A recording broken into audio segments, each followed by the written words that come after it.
Vamadeva ji, we have been taught in history books that the Vedic people or Aryans were intruders from outside India. You have rejected this interpretation and claim that Vedic culture was indigenous to India. What is the basis of your views? Yes, this is a very important topic. It has also been a long study that I've been engaged with and has a number of points of view.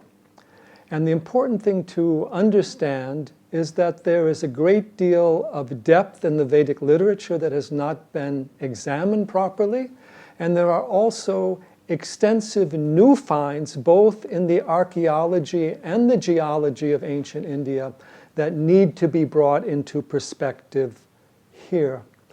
In my early work, in my early studies, I went through the Rig Veda many times in the original Sanskrit. This came from my work originally with Sri Aurobindo's yoga. And as I did, I discovered that what the Vedas portrayed as their culture was very different than what was interpreted. And two things I noticed at a kind of broad level. One, the first was that the image of the ocean pervades all the Vedic literature. Cosmologies of the ocean, geography is of multiple oceans. There's the crossing of the seas as a metaphor.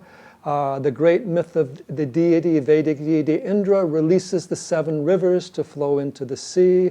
Many Vedic deities are connected to the ocean, Agni, Soma, Varuna. And the Vedic Rishi families like Bhrigus, Angirasas, Manu are also connected to the ocean, so I felt that there's a maritime aspect to this culture. And secondly, the river that they portray as their homeland is called the Saraswati River, or Saraswati Drishadvati River. And these are located in the ancient literature from Mahabharata and Manusmriti into Brahmanas and all the way back to the Vedas. Saraswati is a great river that flowed to the east of the, I should say, to the east of the Indus and also to the west of the Ganga, extending all the way to the ocean and into the run of Kutch. So in other words, a great river was mentioned. Now the Geological Survey of India has portrayed and done extensive studies on this great river, the Saraswati. The Saraswati was a great river from the ocean to the sea more than 5,000 years ago, which is how it is portrayed in the ancient texts like the Rig Veda. It dried up around 4,000 years ago, which is how we find it mentioned in the later Vedic literature, even in the Mahabharata. So clearly, the Vedic people were on that river and knew about it through its different stages and had been in India then for more than 5,000 years.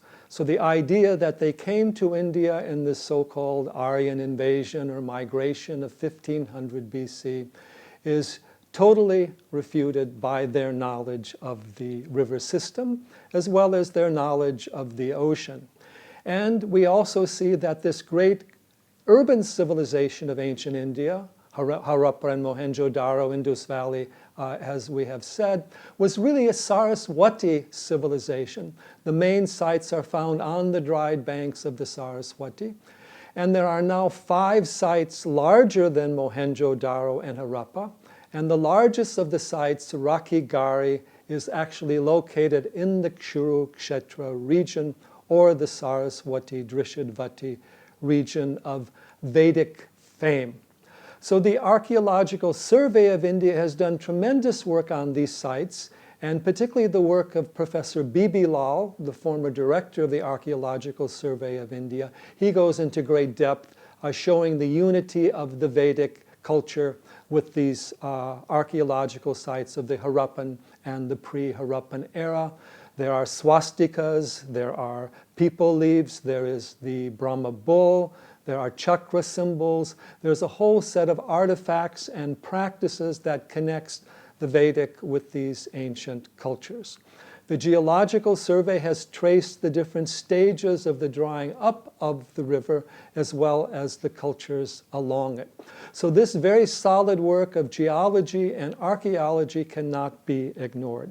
So to date, there is no archaeological evidence of any Aryans coming into India.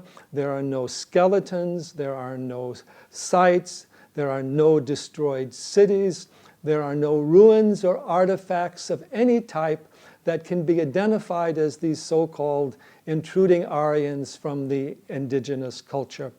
After the Saraswati dried up around 4,000 years ago, there was a gradual relocation of the populations, mainly to the east and the Ganga, Yamuna region.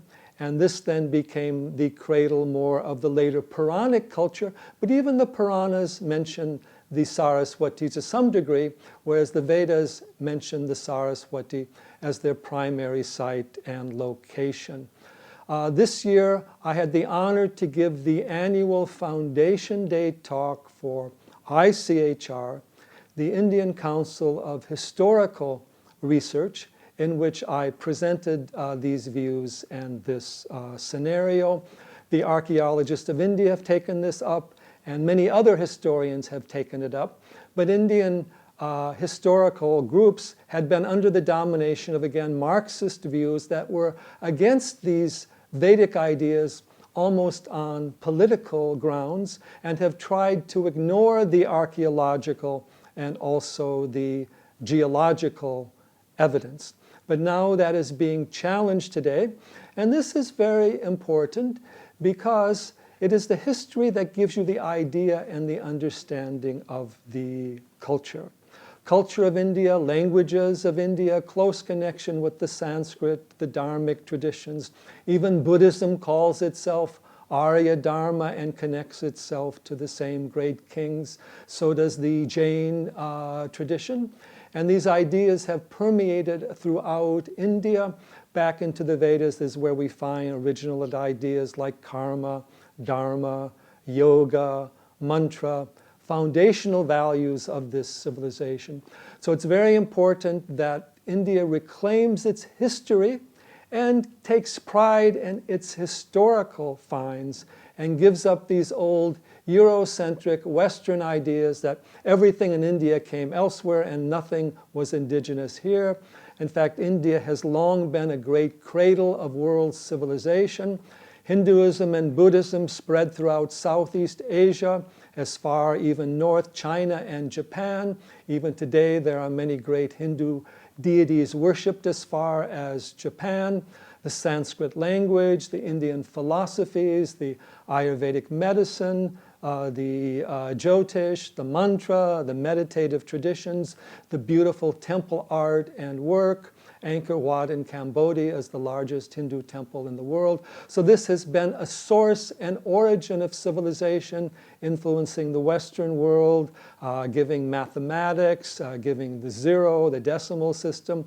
So we must honor this tradition, and it's not surprising, therefore, to understand that the old Eurocentric view that everything in India came from the outside is wrong, and there's a great civilization there from ancient times. Continuity needs to be explored, and the Vedas remain the largest literary record we have from the ancient world anywhere, dwarfing in size anything the Egyptians, the Babylonians, the Greeks, or the Romans had. It's important we reclaim that heritage, and part of that is giving up these old ideas of Aryan invaders, Aryans as nomads, and going back to the original understanding of the Vedic teachers as great rishis, and the ancient India as a place of great teachings and knowledge, not only in the classical period of Hinduism and Buddhism, but even going back to the most early era of the Vedas and the great ancient ruins of Harappa and Mohenjo-daro. Namaste.